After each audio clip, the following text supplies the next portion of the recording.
problème, c'est le suivant, c'est que la loi donc de 2005 privilégie le plan par continuation. C'est à défaut de plan par continuation, le tribunal fixe une date limite de remise des offres et dit il faut un plan de cession. Dans ces conditions-là, souvent l'entreprise annonce ses nouvelles difficultés à l'administrateur ou l'administrateur l'annonce au tribunal pratiquement à la dernière minute. Là encore.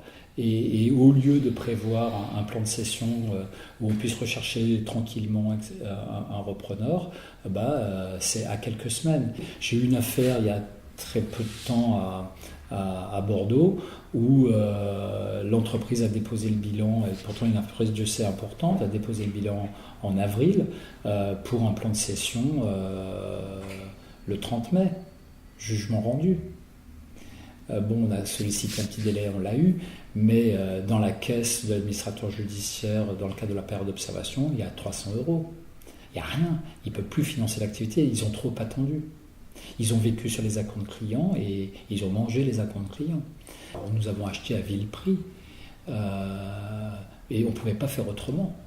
Et on a repris, malheureusement, le minimum de personnel, parce qu'on ne pouvait pas faire autrement. Parce que nous n'avions pas les informations, tout simplement.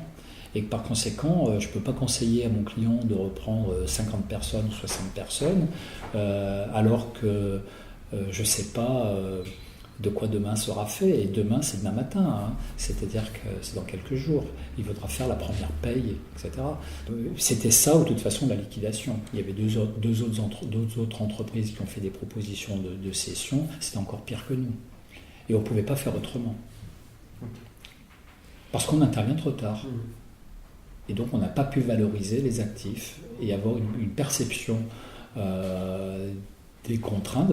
Ce risque-là, on le fait payer aux créanciers en offrant un prix faible et en proposant le minimum de reprise de salariés.